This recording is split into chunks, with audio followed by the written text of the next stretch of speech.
The following content is not suitable for children. George, we're going to talk about more sexual assessment and how to deal with people's present sexual life with more questions, part 3. Sounds fun. Let's get it going. Welcome to Foreplay Radio, Couples and Sex Therapy. I'm Laurie Watson, your sex therapist. And I'm George Fallon, your couples therapist. And we are passionate about talking about sex and helping you develop a way to talk to each other. Our mission is to help our audience develop a healthier relationship to sex that integrates the mind, the heart, and the body. Just as we begin, please remember to check out Uberlube. Uberlube.com is where you can get this great lubricant and help support Foreplay Radio. You know, we get so many cool comments on everywhere. I mean, on our website, we get them on iTunes, and a friend of mine said that we really need to read some of them and help people understand what we're all about, what our mission is. So I wanted to read a couple to you, George. Sounds good. This first one is titled Phenomenal, and it's by Anthony and Daria. Thank you so much. This is in April, and he says, "These two are wonderful clinicians, and they know their stuff. Empathic, kind, and gentle. I've listened to a lot of folks on the subject and keep coming back to this one. Aces, truly. Thank you for your work." Thank you guys so much for your review. And then I want to read one more and then talk about why I think this is important. First of all, this man says, incredibly helpful with a real guy male perspective. My fiance and I love this podcast. It has changed our lives, and that's not an understatement. I'm so grateful. Thank you. I could say so much, but if you want change and perspective, listen to this immediately. It handles tricky topics with grace, makes it comfortable, and helps so much. Which, oh, that is so nice. And this is from Vita Goldstein. Thank you so much. I think what is important is, you know, we talk a lot about keeping it hot and helping people sexually, but really when we are talking about what our mission is, I think it's about stabilizing coupleships, right? Marriages. And for me, I think, you know, if marriages are stabilized, the community stabilizes, children are stabilized, and they need to be stabilized in two ways, emotionally and sexually, which is, of course, what we're doing. I mean, this is about not just marriages. This is just about engagement in life. So for me, it's about vitality. I like the word grace in that comment. I do too. Right. And I think that our mission is talking is foreplay, right? That's a way towards connection. Sex is a great way towards connection. There are lots of different ways of connection, but we're really trying to help people just have more success in the different ways that we can connect. And I think that what is great about this is it's a male-female perspective. Certainly it's clinical, but it's also just our person bringing our own experience to talking about it. And so many people write in and say they've never heard anybody talk about sex. So it's like we get to model it right now. And I would just like to invite our listeners to join us. If this is your heart and this is your mission, we do have the ability for you to sponsor us on Patreon, and we have several different levels, just the newsletter, and then we give exclusive content. And we also are doing a Facebook Live, which we're going to announce probably next week in terms of our first date for that. But if this is what you're about as well and you want to help us, that would be great. Right, and that would be a bottom-up process to really help people become part of this team. You know, this does take money to produce and then to make it happen. So when we have people join us as patrons and really support our advertisers, you know, Uberlube is doing a great job really trying to make this message, spread it. And then we really need everyone's help to do that. And doing reviews is another simple way. If you don't have money, is there a way you can just do a review or encourage people if you believe in this process? And we're all part of something bigger than ourselves when we start to, you know, think that way. And I think these times around COVID-19, and so many of us are looking for ways of staying connected, of being part of something bigger than ourselves to kind of find a way of changing for the better. Absolutely. And I do appreciate the many emails that come in. I try to get back to almost everybody, even if it's just thank you. But sometimes I'm swamped. But overall, I try to say something to you. Many of you write in with questions and concerns and your life's problems. and we try to help direct you to local therapists and things like that. And then I think support from patrons will allow George and I to develop more content, keep this content free. I know that we've talked about writing George and about maybe developing, who knows, weekends and things like that. We'd like to do that. So thank you.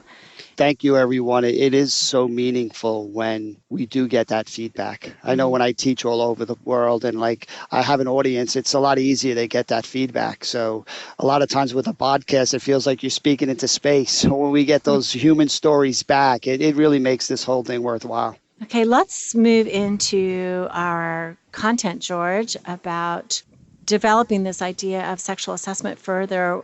I'm hoping to model for you what we as therapists would be asking people. Again, we would like to thank 3 people in this development: Dr. Sue Johnson, Mike Moran, he's an EFT supervisor. Sue Johnson is the founder of EFT. And thank you, Zoya Zemahatskaya, who really is a pioneer in the EFT community about integrating EFT and sexuality. Yep. What we're hoping in these questions is that you're not so specifically focused on the answer, but it's an invitation to just kind of explore and go places in yourself that most of us never hear these questions, right? So it's where I'm just going to immerse myself in the different clients that I have and just try to kind of have fun exploring some of these things that we never even think about. There's no right or wrong answer to these questions. Some of these questions might not be as relevant. Others are going to strike right in the middle of your heart, right? And just to give it the space to listen. And we're going to just role play. Yes. Okay. George, I think you need a different name. What name are you going to be? Jorge. Jorge. Okay. Jorge. Okay, so Jorge, how important is sex to you in your present life? And has this changed at all over your adulthood? Yes, it has. I think it's pretty important right now. I think when I was young, it was pretty important. And then I got really focused on the kids and work. And, it's always been important. But I think now I just turned 40. It's becoming more important again because it's the one way I feel like I can really connect with my partner. Mm-hmm. So you got married. Are you married? Yes. Okay. So you got married and it was really important. And then you kind of got busy with life, with raising a family. And now you're back to thinking about it as very important because it's the way you feel so connected to your partner. Right. Okay. This is a really personal question, but do you allow yourself to think about and fantasize about sex? Yes. Okay. Would you feel comfortable telling me like what fantasies are exciting for you? Yeah, I mean, I like just being a very loyal, committed person and that I wouldn't destroy my family and have an affair, I think. But I will allow my brain to wander if I see somebody walking down the street to just think what it'd be like to have a conversation or, if things got a little crazy and spontaneous and so I think those would be my most common fantasies. So it's certainly you're aware of attractive others. That's not your intent, but that does kind of excite you and bring sexual feelings out in you. Is that right? Yes. Yeah. Okay. And do you share your sexual ideas or your fantasies with your partner? Not really. I mean, I don't want to hurt her feelings or kind of cause drama, make her feel insecure or there's something I'm attracted to someone else. It's just, it's just an idea. It's just something fun. It's not I take too serious. I kind of keep it to myself. Okay, I'd love to say something here as a sex therapist. I think what Jorge has said is so common is that if we're going to be alive sexually to our partner, we're going to be alive sexually to the world. I mean, we are going to see attractive others. And I think that in some ways, flashes through your mind about sexual encounters is pretty normal. And when I ask people this, like, do you share your sexual fantasies? I'm not asking him, are you sharing about having been attracted to other women? Because that can be hurtful, but capturing the excitement about it and what he imagines about that and sharing with his wife. So Jorge, I guess what I'd say just a comment to that on top of that is, I totally agree with that. The spirit of how do you bring that vitality, that playfulness, that fun. Yeah. And that's what fantasies are, right? That's a beautiful formula, is this attraction plus some difficulties, right? Some obstacles, right? That creates this excitement. So you can capture that without the vivid details of a fantasy. And it's also okay if you don't want to share your fantasies. Mm-hmm. There are a lot of people in relationships that, it's a loving thing. They want to keep, they want to protect but that's the bind. If you hide yourself, then there's less of you to engage. So how do you hold both of those? I think certainly everything in our mind doesn't need to be shared with our partner because some of it could be hurtful. But I think that overall, if we're committed for a lifetime, we have to find a way to share our erotic mind, the flavors, the things that we think about, Mm-hmm. the ideas that excite us, what turns us on. I mean, that is so exciting, because over time, probably the body is not as exciting. I mean, when we're 80, it's not as exciting, but I think the mind can be as exciting. So learning about that, how to do that tactfully with your partner takes a lot of vulnerability, and that vulnerability is the risk in long-term relationship. Exactly. And I love the line from Peggy Kleinplatz's new book, Magnificent Sex, where she says, low desire may be evidence of good judgment, right? Mm-hmm. If the cost of constantly protecting yourself and keeping parts of you outside the bedroom just means that the energy levels start to decrease over time. So how do we listen to that and face some of these tough conversations, which is, how do we bring more of ourselves towards our partner? Mm-hmm. Let's have Peggy Kleinplatz on the podcast. She would be a brilliant guest. There you go. Again, we're thanking Uberlube. And Uberlube is sending a package of the product to the first, I think, 10 or 20 people who sign up with us with Patreon. So definitely you're going to need to send me your address so I can get it to them if that's okay with you. But Uberlube, it is a product that I have given out to every patient for like 3 years. We have a bowl that people can take handfuls of the samples on their way out so that nobody can see them take it. But it has this long-lasting performance because really it's made from silicone, so it doesn't get absorbed into the body, and it also doesn't trap bacteria, so it's really safe to use. It has like 3 types of high-grade silicone, and it has a little bit of vitamin E, so that makes your skin feel good afterwards. Yeah, I recommend taking a bathtub in it, and just good for your skin, good for your soul, good for your just good for your all sex around life. good sex life. Everything's good. Right, and it's scent-free and it's taste-free, so you can switch doing all kinds of things sexually and feel good about that. And it doesn't impact your pH balance or your hormones, which is really important for women. It is recommended by thousands of doctors. It's recommended by Dr. Laurie Watson.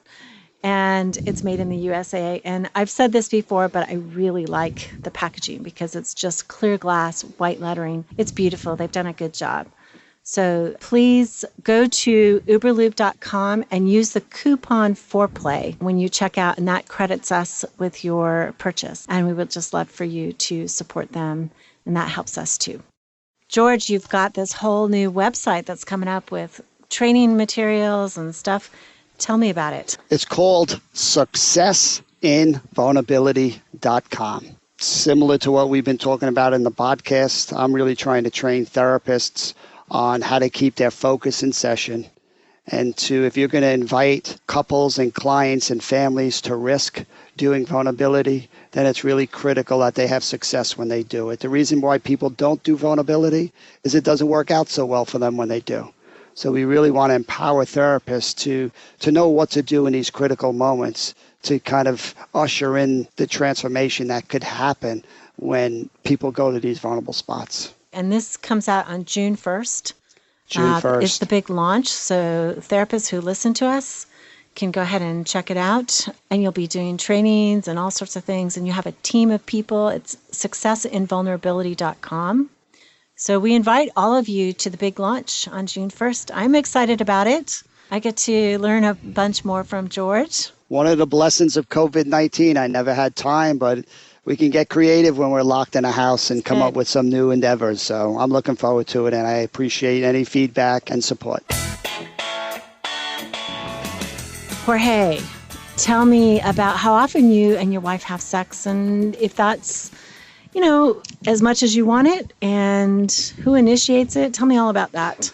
Well, I think we don't have enough sex. We maybe once a week, maybe twice a week on good weeks, and usually I'm the one that initiates it. And is that okay with you? Not really. I mean, we're just busy and so I understand not being in a mood, but I think I make it a little bit more of a priority than my wife. Okay. So I'm probably not going to delve into this quite as much at this point in a therapy session. I'm listening, but I'm hearing a lot of things that I think are positive. One, this guy is not a blamer. He's not all about anger and blaming his wife for things. I mean, he's a little bit unhappy, but overall he tries to see it as two perspectives. He volunteers, well, maybe we're just a little busy. I make it more of a priority. But the way he's talking about it tells me that this is going to be workable, is what I'm seeing as a sex therapist. Right. And I would probably also jump in and normalize how that discrepancy is the most common thing we're going to see. A lot of people think it's just them that have this problem. And, it helps to recognize, this is the most common problem couples have. It is. Yeah, the difference between how often somebody wants it. And I think in initiation, and again, we'll talk further about it, and I would talk with his partner about it. But I know women, by and large, do not see their role as the initiator. And I think men want their partner to initiate, their female partner to initiate, because they too want to feel desired. So it's a big miss. Right. And sometimes talking it through is just enough to make it happen. So how would you rate your own sense of your body? Do you feel like you're attractive? Could you tell me maybe scale of 1 to 10, how attractive do you think you are? Wow. I don't look like I did when I was 20 anymore. With a receding hairline and a growing belly, I don't, but I still think I have good energy. I'm like fun. And so I would give myself, I'd say 6.5. 6.5. Okay. Yeah. You should have saw me at 18. So are you attracted to your partner? And do you think your partner is attracted to you? Yeah, I am still very attracted to my partner. I think my wife is less interested in sex. So I don't think, I know it seems like that happens a lot. So I don't know how personal it is. I think there are times she's still very attracted to me, which is good. But there are other times where it doesn't seem like she's as attracted to her as I am. And I would say, right, to many men, first of all, I mean, he has adequate self-esteem, but he probably some of it is diminished because his partner is not as expressive about that. And also, it's good that he's attracted to her. Again, this is all tied up in how they're talking with each other, how they're expressing that. And, potentially, I think you've said this before, George, going back to you, George, that men are so visual and women, I think, get going and feel sexual in a broader way. Sometimes just the emotional connection is what brings the attraction. Right. And we have to be ready as therapists to go in a lot of different directions. I could answer that question by saying I'm not so attracted to my wife. She's gained a lot of weight and that's really important to me. And, so that's all information that's kind of explaining, is this system open? Is it working? Or are there blocks? Are there things getting in the way of it? Right. So Jorge, does everything work right for you? Is your sexual arousal dependable? Do you have good erections? Are you able to ejaculate when you want to? Yes, I think for the most part everything works. I mean, there are some days I think it's it goes too long, and whereas we maybe it seems like she kind of wants me to kind of be quicker, and I don't know that sometimes doesn't work so well, but. For the most part, I think everything works. And once we get going, we enjoy the process. Okay. So sometimes it goes a little bit long. And I mean, if I drink, then, maybe sometimes it don't work as well as I'd want. But So one of the things I know as a sex therapist, there is such a myth that women want men to last forever. And the reality is most women don't want men to last forever. And so he seems to be aware of this, like, it's lasting a little bit too long for my wife, right? Why would he say that if he doesn't already know that somehow or another it takes too long? Or maybe it takes longer than it used to for him, or like he mentions, with alcohol, he can't ejaculate as quickly. And so he's a little concerned about that. I think about this. I also, as soon as I hear this, I think, okay, why is it taking so long? Sometimes men de-eroticize the particular encounter in many ways. They worry, they get anxious about their performance, and that just messes everything up. Or maybe he's watched quite a bit of porn, and so he's comparing either his own performance or his wife's responsiveness. So it's not as exciting because he's like, she's not moaning the way they do in porn or whatever. And that could take him longer to reach climax. So in an initial session, I'm just listening for that. I'm not necessarily going to dig in because I want him to be really comfortable, I guess. So just to make sure I'm hearing you right, you're saying premature ejaculation is a good thing. Okay, so this could be, for some women, a good thing. All yes. right. All right. So not too short, not too long, just perfect in the middle. All right, I'm getting it. Just making sure. Okay. I got to come back to this, George. Okay. How do you tell your wife what you need and what you desire sexually? I don't know. We probably don't do such a great job with that because we don't, it feels like words talking about things mess things up. It's like, when we were younger, it all worked well and we could kind of just figure out what each other liked. And, that's kind of what I still try to do. Mm-hmm. So words could mess it up. You think that wasn't the way it used to be.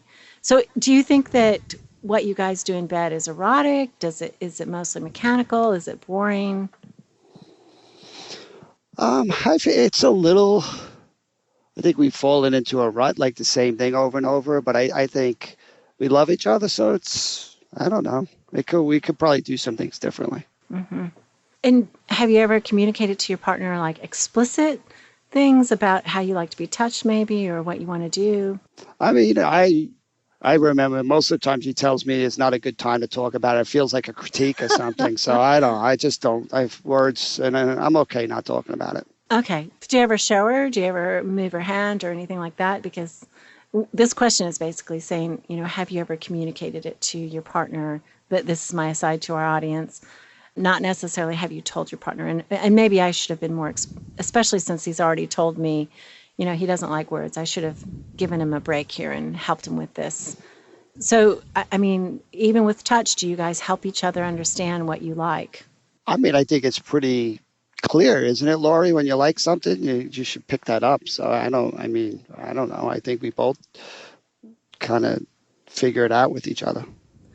So it sounds like overall you figure it out. I would say, just from my perspective as a sex therapist, no, it's not usually clear to a lot of people that I see. Like they make a lot of assumptions, and that's really normal. But there's so much more that can happen when people are really communicating well. And maybe together we can all talk about that. We'll see how it goes. And it's really cool what you're doing.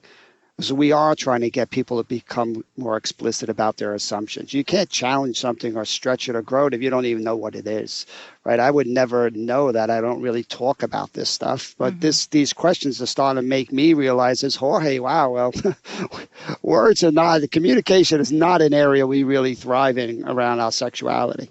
Right? And a lot of what I hear from Jorge is, he's afraid to talk about it, and on some level, because he could mess it up. He's like, well, it used to work good, and I don't know, So he doesn't have a lot of hope inside that this could make it better. Right, and there's a reluctance to really want to go deeper.